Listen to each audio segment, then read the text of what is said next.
نواس بن سمعان کلابی رضی اللہ عنہ کہتے ہیں کہ رسول اللہ صلی اللہ علیہ وسلم نے ایک صبح دجال کا ذکر کیا تو آپ نے اس کی حقارت اور اس کے فتنے کی سنگینی بیان کرتے ہوئے دوران گفتگو آواز کو بلند اور پست کیا، حتیٰ کہ ہم نے گمان کیا کہ وہ کھجوروں کے جھنڈ میں ہے۔ پھر ہم رسول اللہ صلی اللہ علیہ وسلم کے پاس واپس آ گئے۔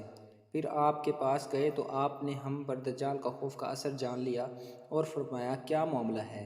ہم نے عرض کیا، اللہ کے رسول، آپ نے صبح دجال کا ذکر کرتے ہوئے اس کی حقارت اور سنگینی بیان کرتے ہوئے اپنی آواز کو بلند اور پست کیا، یہاں تک کہ ہمیں گمان ہونے لگا وہ کھجوروں کے درمیان میں ہے۔ آپ نے فرمایا، دجال کے علاوہ دوسری چیزوں سے میں تم پر زیادہ ڈرتا ہوں۔ اگر وہ نکلے اور میں تمہارے بیچ موجود ہوں تو میں تمہاری جگہ خود اس سے نمٹ لوں گا، اور اگر وہ نکلے اور میں تمہارے بیچ موجود نہ ہوں تو ہر آدمی اپنے نفس کا دفاع کرے گا، اور اللہ ہر مسلمان پر میرا خلیفہ ہے۔ دجال گھنگریالے بالوں والا جوان ہوگا، اس کی ایک آنکھ انگور کی طرح ابری ہوئی ہوگی، تو ان میں سے عبدالاعضیٰ بن قطن سے تشبیہ دیتا ہوں۔ بس تم میں سے جو شخص اسے پا لے، اسے چاہیے کہ وہ سورہ کہف کی ابتدائی آیات پڑھے۔ وہ شام اور عراق کے درمیان سے نکلے گا اور دائیں بائیں فساد پھیلائے گا۔ اللہ کے بندوں، ثابت قدم رہنا۔ ہم نے عرض کیا، اللہ کے رسول، روئے زمین پر ٹھہرنے کی اس کی مدت کیا ہوگی؟ آپ صلی اللہ علیہ وسلم نے فرمایا، 40 دن۔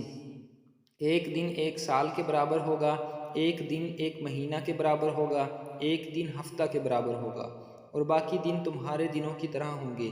ہم نے عرض کیا، اللہ کے رسول، بتائیے وہ ایک دن جو ایک سال کے برابر ہوگا، اس میں ایک دن کی نماز کافی ہوگی؟ آپ صلی اللہ علیہ وسلم نے فرمایا، نہیں، بلکہ اس کا اندازہ کر کے پڑھنا۔ ہم نے عرض کیا، اللہ کے رسول، زمین میں وہ کتنی تیزی سے اپنا کام کرے گا؟ آپ صلی اللہ علیہ وسلم نے فرمایا، اس بارش کی طرح کہ جس کے پیچھے ہوا لگی ہوتی ہے اور وہ بارش کو نہایت تیزی سے پورے علاقے میں پھیلا دیتی ہے۔ وہ کچھ لوگوں کے پاس آئے گا، انہیں دعوت دے گا تو وہ اس کو جھٹلائیں گے اور اس کی بات رد کر دیں گے، لہٰذا وہ ان کے پاس سے چلا جائے گا، مگر اس کے پیچھے پیچھے انکار کرنے والوں کے مال بھی چلے جائیں گے۔ ان کا حال یہ ہوگا کہ ان کے پاس کچھ بھی نہیں رہے گا۔ پھر وہ کچھ دوسرے لوگوں کے پاس جائے گا، انہیں دعوت دے گا اور اس کی دعوت قبول کریں گے اور اس کی تصدیق کریں گے، تب وہ آسمان کو بارش برسانے کا حکم دے گا، آسمان بارش برسائے گا۔ وہ زمین کو غلہ اگانے کا حکم دے گا، زمین غلہ اگائے گا۔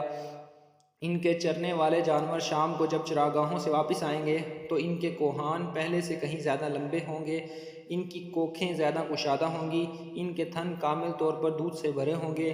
پھر وہ کسی ویران جگہ میں آئے گا اور اس سے کہے گا، اپنا خزانہ نکال۔ پھر وہاں سے واپس ہوگا تو اس زمین کے خزانے شہد کی مکھیوں کے سرداروں کی طرح اس کے پیچھے پیچھے لگ جائیں گے۔ پھر وہ ایک بھرپور اور مکمل جوان کو بلائے گا اور تلوار سے مار کر اس کے 2 ٹکڑے کر دے گا۔ پھر اسے بلائے گا اور وہ روشن چہرے کے ساتھ ہنستا ہوا آ جائے گا۔ پھر دجال اسی حالت میں ہوگا کہ اسی دوران عیسیٰ بن مریم علیہ السلام دمشق کے مشرقی جانب سفید مینار پر زرد کپڑوں میں ملبوس 2 فرشتوں کے بازو پر ہاتھ رکھے ہوئے اتریں گے۔ جب وہ اپنا سر جھکائیں گے تو پانی ٹپکے گا، اور جب اٹھائیں گے تو اس سے موتی کی طرح چاندی کی بوندیں گریں گی۔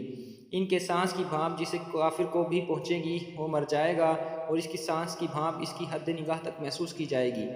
وہ دجال کو ڈھونڈیں گے یہاں تک کہ اس کے باپ کے پاس پا لیں گے، اسے قتل کر دیں گے۔ اس حالت میں اللہ تعالیٰ جتنا چاہے گا عیسیٰ علیہ السلام کو ٹھہریں گے۔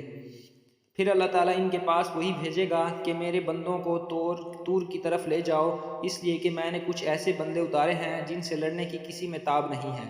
اللہ تعالیٰ یاجوج ماجوج کو بھیجے گا اور وہ ویسے ہی ہوں گے جیسا اللہ تعالیٰ نے کہا ہے، ہر بلندی سے پھسل پڑیں گے۔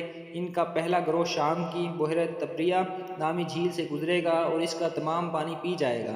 پھر اس سے ان کا دوسرا گروہ گزرے گا تو کہے گا، اس میں کبھی پانی تھا ہی نہیں۔ پھر وہ لوگ چلتے رہیں گے یہاں تک کہ جبل بیت المقدس تک پہنچیں گے تو کہیں گے، ہم نے زمین والوں کو قتل کر دیا، اب آؤ آسمان والوں کو قتل کریں۔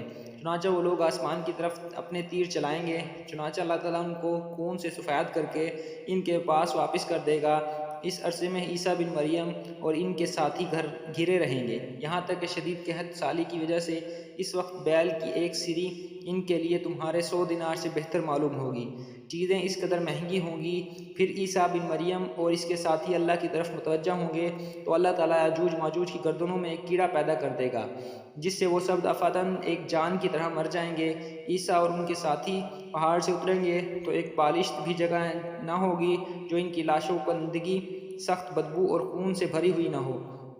پھر عیسیٰ علیہ السلام اور ان کے ساتھی اللہ کی طرف متوجہ ہوں گے اور اللہ تعالیٰ ایسے بڑے پرندوں کو بھیجے گا جن کی گردنیں بختی اور اونٹوں کی گردنوں کی طرح ہوں گی اور لاشوں کو اٹھا کر گڈھوں میں پھینک دیں گے۔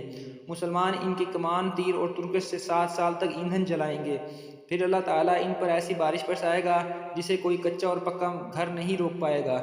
یہ بارش زمین کو دھو دے گی اور اسے آئینہ کی طرح پاک صاف کر دے گی۔ پھر زمین سے کہا جائے گا اپنا پھل نکال اور اپنی برکت واپس لا۔ چنانچہ اس وقت ایک انار ایک جماعت کے لیے کافی ہوگا، اس کے چھلکے سے یہ جماعت سایہ حاصل کرے گی، اور دودھ میں ایسی برکت ہوگی کہ لوگوں کی ایک بڑی جماعت کے لیے ایک دودھ دینے والی اونٹنی کافی ہوگی، اور دودھ دینے والی ایک گائے لوگوں کے لیے ایک قبیلے کے لیے کافی ہوگی، اور دودھ دینے والی ایک بکری لوگوں میں سے ایک گھرانے کو کافی ہوگی۔ لوگ اسی حال میں کئی سال تک رہیں گے کہ اللہ تعالیٰ ایک ہوا بھیجے گا جو سارے مومنوں کی روح قبض کر لے گی، اور باقی لوگ گدھوں کی طرح کھلے عام زنا کریں گے۔ پھر انہیں لوگوں پر قیامت ہوگی۔